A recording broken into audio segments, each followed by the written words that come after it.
જય ભગવાન મિત્રો, પુત્રદા એકાદશી ક્યારે છે અને પુત્રદા એકાદશીમાં કયા શ્લોકનું જપ કરવું? આ વખતે પુત્રદા એકાદશી 31/12/2025 ના દિવસે છે.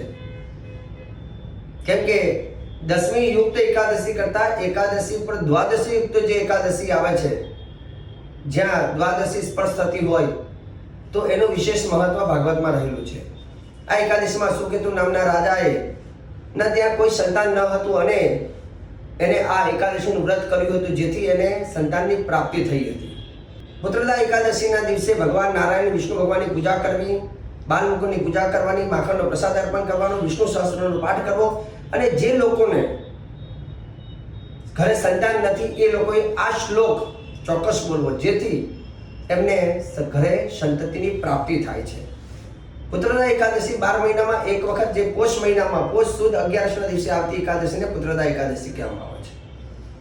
તો એકાદશીના દિવસે જેના ઘરે સંતાન નથી એ આ શ્લોક ચોક્કસ બોલે. અને અન્ય લોકો જેના ઘરે સંતાન છે તો એ લોકો ઓમ નમો ભગવતે વાસુદેવાય, ઓમ નમો ભગવતે વાસુદેવાય એ મંત્રની 12 માળા કરવી અને જેના ઘરે સંતાન નથી એ લોકોએ આ મંત્રની 11 માળા કરવાની. શ્લોક છે: દેવકી સુત ગોવિંદ વાસુદેવ જગતપતે દેહી મે તનયમ કૃષ્ણ ત્વમહમ શરણમ ગતઃ.